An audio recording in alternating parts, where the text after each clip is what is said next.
आज जिल्हा परिषद सदस्य अनिरुद्ध रेडेकर यांनी हानिमनाळ येथील जलजीवन मिशन येथे पाहणीकरता भेट दिली.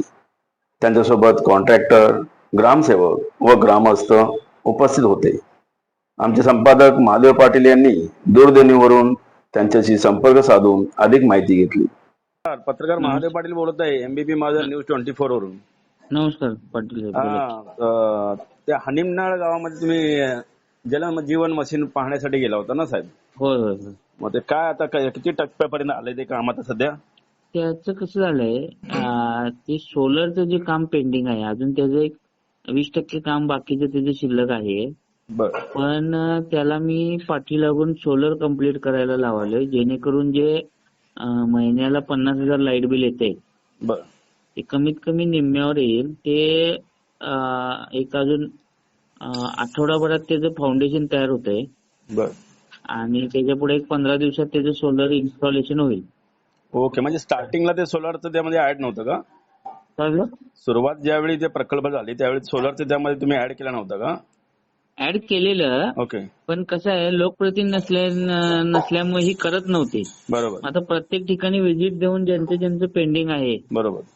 आता परवा जरळी व्हिजिट केली, ओके त्याच्यानंतर आज हानिमनाळ केलं, उद्या औरणा आहे.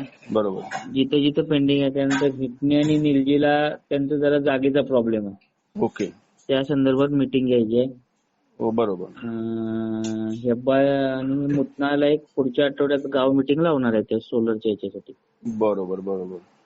मग तरी पण त्या जिल्ह्यामध्ये साधारण किती आपले जीवन काय म्हणतात जलजीवन मशीन बसवलेले कोणत्या कोणत्या गावामध्ये अंदाजे? काय एवढं नाही साहेब डिटेल, तुम्हाला तिथं गोळे साहेब, अर्जुन गोळे साहेबांकडे तुम्हाला डिटेल मिळणार जिल्हा परिषदेला. ओके. मग जे काम तर तरी किती महिने कालावधी लागेल संपण्यासाठी?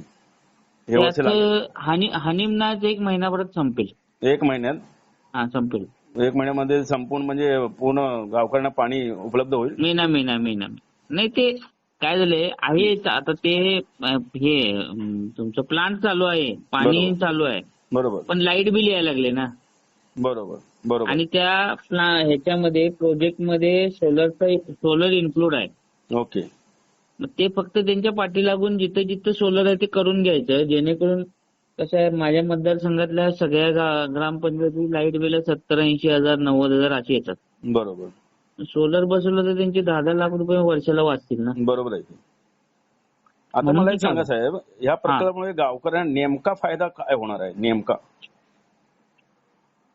काय झालंय, याच्यातून? हा त्यावेळेला त्यांनी ते हर घर जल ही स्कीम आणली. बरोबर म्हणजे काही शेतवडीत घर आहेत, हे आहेत, ते आहेत, बरोबर. त्या लाईन वगैरे झाल्या. हम्म. पण बऱ्याचशा कॉन्ट्रॅक्टरनी, आता मी आज काय झालंय, गडिंग्लज मधल्या एक 4-5 कॉन्ट्रॅक्टरनी काय केलंय, 8-8, 9-9, 10-10 कामं भरले बरोबर. आणि ती त्यांनी वाटले इतर सब कॉन्ट्रॅक्टर केले. हम्म. आणि त्या लोकांनी ती कामं पूर्ण केली नाही, कारण पहिल्या टप्प्यात जी बिलं निघाली, हम्म. त्या बिलानंतर त्यांनी कसं जेवढं काम झालं तेवढी बिलं निघाली, पुढचं त्यांनी मग कामं केली नाही, बरोबर बिलं निघणार नाही म्हणून. बरोबर. बरीचशी कामं एक 60-70% पूर्ण झाले, तर वरची 40% रिकाम हे आहेत, अर्धवट आहेत. बरोबर. मग आता कसं आहे, गेल्या महिन्यात मी मिटिंग घेतली, मला वाटतंय एप्रिलच्या 1-2 तारखेच्या दरम्यान, आणि परत आता मी 1 मे किंवा 2-3 मेच्या दरम्यान परत 1 महिन्याची आढावा बैठक घेणार. बरोबर. आणि जे कॉन्ट्रॅक्टरांनी केलं नाही त्यांना ब्लॅकलिस्ट करा म्हणून सांगणार. त्यांनी महिनाभरात ज्यांनी काय कोणी सुधारणा केली नाही, बरोबर. कॉन्ट्रॅक्ट जर वेळेत काम करत नसेल तर त्याच्यावर कारवाई होऊ शकते ना? व्हायला पाहिजे ना. नाही, कसं आहे तुम्हाला सांगतो, बरोबर. काय झालंय की त्यांचं ते जलजीवन मिशन जे कॉन्ट्रॅक्टर कॅन्सल करून त्याची परत सगळी प्रोसेस व्हायला बरोबर एक 7-8 महिने वर्ष जाणार. बरोबर. आपण पत्र देणार, ते ब्लॅकलिस्ट करा. बरोबर. मग त्याच्याऐवजी 1 महिना-2 महिने ज्यांना कोणाला गोड बोलून, शिव्या घालून, बरोबर, 1-2 महिन्यात जर कुठला कॉन्ट्रॅक्टर पूर्ण करत असेल आपल्या दहशतीखाली, बरोबर, तेवढी करून घ्यायची. दुसरे कोण जे अर्धवट राहतात त्यांना मग ब्लॅकलिस्ट करा, पत्र द्यायचं. होय बरोबर आहे की. कारण शेवटी ग्रामीण भागातल्या लोकांना मिळायला पाहिजे व्यवस्थित वेळेवर.